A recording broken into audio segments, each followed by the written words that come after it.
अगर प्रेमी के शादी ना हो के जरा से चाहे तो पवन सिंह जी आवाज के जादूगर का कही है का कही अगर धोखा मिल जाए हाँ हाँ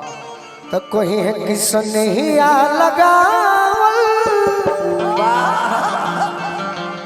अरे बहुत बात नहीं नजरिया चुराव हाँ जी बहुत बात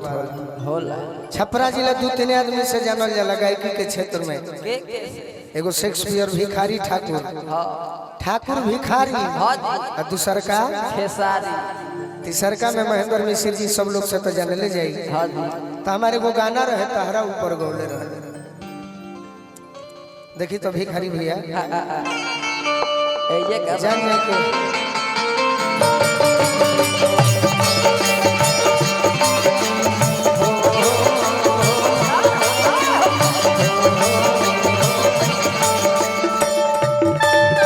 क्या बात है दीपू बाबा ये भैया भैया भैया हो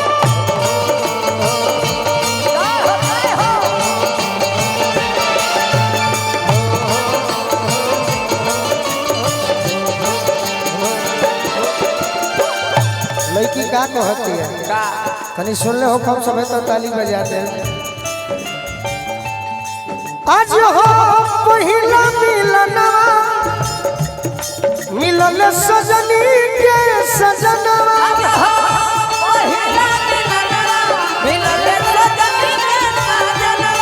हम अंग अंग गुलाब नियन खिलल बा बदनवा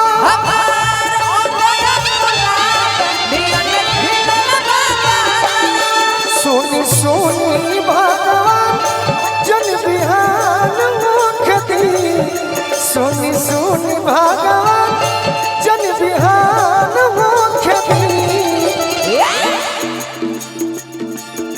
आज राजा जी के कोरवे में जवन हो खेती आज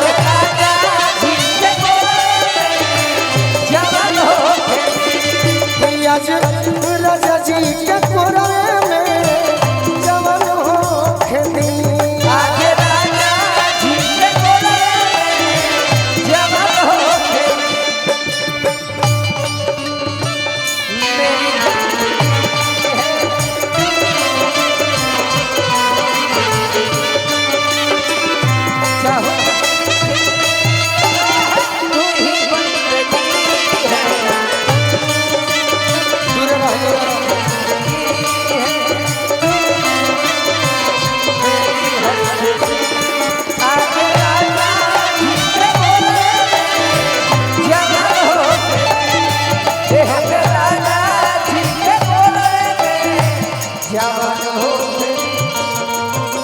भैया के आशीर्वाद मिलल बार बार प्रणाम करो हाँ जी ये मुस्कान तहार नाव कहा हो का हो बोला अरे यार नया कलाकार लेकर आई हुई तो देखने में बच्ची है वो ये देखने में बहुत बच्ची है बहुत बच्ची है अब ईश्वर जाने बच्ची है कि नहीं बच्ची है सही बच्ची है बच्ची देखने में तो बच्ची है अच्छी है अब ईश्वर जाने बच्ची है कि नहीं बच्ची है मगर अच्छी है लड़की कहती है का हो राजा जी के उठवा में उठ जब साथी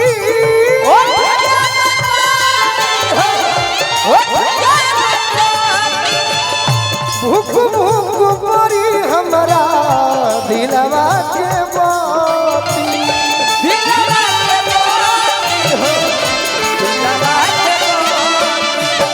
अरे भूख भूख परी हमरा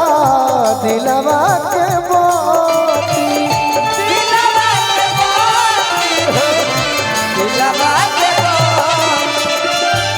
रात भर लभ के दरियावे में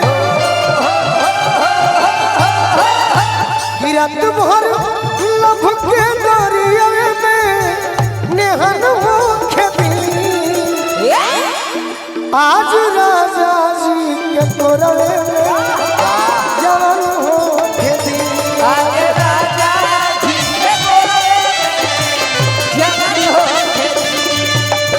राजा जी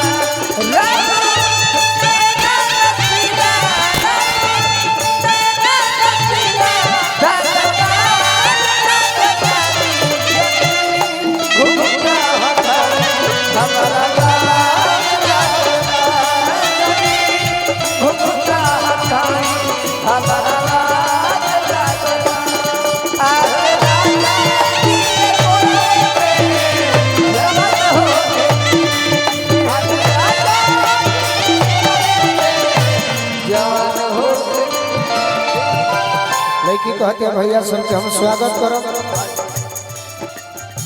वाह। रोगन गनाई पिया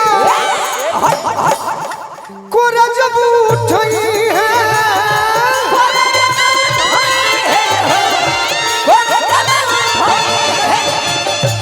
ललन भोजपुरी हमरो जियारा जुड़ई है जियारा जुड़ई है। सब हमारा भैया है बीच में अविनाश जी के मौसा जी हमारे के 500 रुपये का आशीर्वाद दिले बनी और नाम अपना बतौनी टेकनिवास पैक्स अध्यक्ष मुन्ना तिवारी जी बहुत बहुत सम्मान करे बहुत अच्छा रौरा धन में गुलर के फूल पड़ जाए काल से जाए गोलू राजा के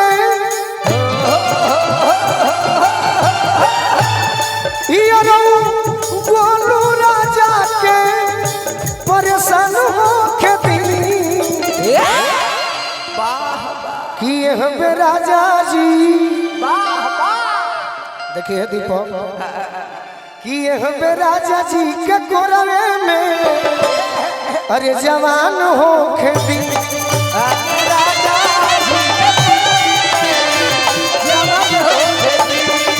राजा जी के कोरवे में जवान हो दीवाना कर दे दीवाना कर दे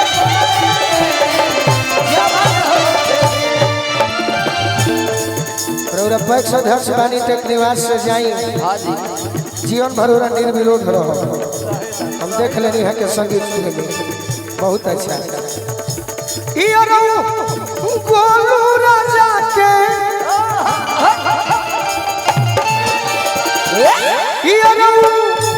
गोलू राजा के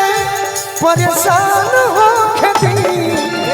आज राजा जी के कोरवे में